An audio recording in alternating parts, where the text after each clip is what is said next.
নমস্কার বন্ধুরা, আপনারা সবাই দেখছেন সরকারি সংবাদ ইউটিউব চ্যানেল।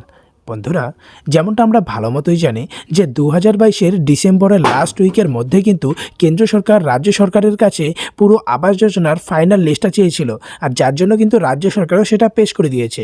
কিন্তু বন্ধুরা, তারপর কিন্তু কেন্দ্র সরকারের এই ঘরের প্রথম কিস্তির টাকাটা 4 থেকে 6 জানুয়ারির মধ্যে রাজ্য সরকারকে পাঠানোর কথা ছিল, কিন্তু সেখানে আধার ভেরিফিকেশন লেট হওয়ার জন্য কিন্তু কেন্দ্র সরকার আরও 1 সপ্তাহ টাইম চেয়ে নেয়। কিন্তু বন্ধুরা, এখনও পর্যন্ত টাকা না আসার জন্য কিন্তু ইতিমধ্যেই কিন্তু রাজ্য সরকারের তরফ থেকে কেন্দ্র সরকারকে 493 পাতার একটা চিঠি পাঠানো হয়, যেখানে গ্রাম আবাস যোজনা থেকে শুরু করে সড়ক যোজনা পর্যন্ত অনেক ধরনের প্রকল্প নিয়ে অনেক কথা হয়। আর অবশেষে বন্ধুরা, কেন্দ্র সরকার কিন্তু এবার ফাইনাল তারিখটা ঘোষণা করে দেয়, যেটা আপনারা বিস্তারিত খবরের মধ্যে জানতে চলেছেন। তার আগে বন্ধুরা, আপনারা যদি আমাদের চ্যানেলে নতুন হয়ে থাকেন আর এই ধরনের গুরুত্বপূর্ণ খবর যদি প্রতিদিন আপনাদের মোবাইলে পেতে চান, তাহলে কিন্তু অবশ্যই ভিডিওটিকে একটি লাইক করে দেবেন। এর সঙ্গে লাল রঙের সাবস্ক্রাইব বাটনে ক্লিক করে পাশের বেল নোটিফিকেশনটা অল করে দেবেন। যে আবাস যোজনা সহ কয়েকটি কেন্দ্রীয় প্রকল্প নিয়ে ফের রাজ্য সরকারকে চিঠি পাঠালো কেন্দ্র। জানা যাচ্ছে এবার রাজ্য সরকারকে 493 পাতার চিঠি পাঠানো হয়েছে। তাতে আবাস যোজনা, 100 দিনের কাজ এবং সড়ক যোজনা নিয়ে রাজ্যে কি কাজ হয়েছে, তার জন্য কত টাকা খরচ হয়েছে, তার বিস্তারিত হিসেব চাওয়া হয়েছে।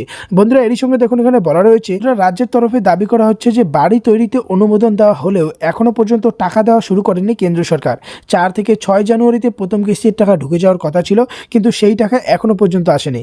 রাজ্যের অভিযোগ, টাকা দেওয়ার বদলে কেন্দ্রীয় সরকার চিঠি পাঠিয়ে হিসেব চেয়েছে। মন্ত্রী আবাস যোজনায় রাজ্যে গ্রামীণ এলাকার জন্য 11,36,488টি বাড়ি নির্মাণের অনুমোদন দেওয়া হয়েছে।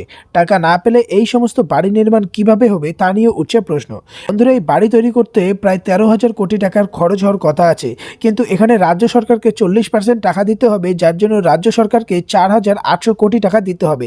কিন্তু এটার জন্য রাজ্য সরকারের টাকা বর্তমানে রেডি আছে। কিন্তু বন্ধুরা, যেখানে কেন্দ্র সরকার টাকা দিতে পারছে না, কেন্দ্র সরকার টাকা না দিতে পারলে কিন্তু রাজ্য সরকারও এই টাকাটা দিতে পারছে না। বন্ধুরা, আজকে সাংবাদিক সম্মেলনে প্রধানমন্ত্রীকে একজন সাংবাদিক জিজ্ঞাসা করে যে আবাস প্লাস যোজনায় বর্তমানে যারা যারা ঘর পেলেন না, তাদের জন্য কিছু বলবেন কি? তখন বন্ধুরা, প্রধানমন্ত্রী বলেন যে দেশের 100% গৃহহীন পরিবারকে পাকা বাড়ি দেওয়াই এই প্রকল্পের মূল লক্ষ্য। নরেন্দ্র মোদী ও তার মন্ত্রিসভার পক্ষ থেকে আমি প্রত্যেক গৃহহীন মানুষ পাকা বাড়ি পাইয়ে দেওয়ার পূর্ণ প্রতিশ্রুতি দিচ্ছি। কোনো রকম দুর্নীতি হলেও কঠোরতম ব্যবস্থা নেওয়া হবে। বন্ধুরা, কেন্দ্রীয় সূত্রের খবর অনুযায়ী তদন্ত দল যতক্ষণ পর্যন্ত রিপোর্ট সাবমিট করবে না, ততক্ষণ পর্যন্ত আবাস যোজনার টাকা পাওয়া যাবে না। ফলে আপাতত কেন্দ্রীয় সরকার যতদিন পর্যন্ত টাকা দিচ্ছে না, ততদিন পর্যন্ত রাজ্যে সরকার ও নিজের টাকা দিতে পারবে না অ্যাকাউন্টে। তাই টাকা আসতে আরও 2 সপ্তাহ দেরি হতে পারে।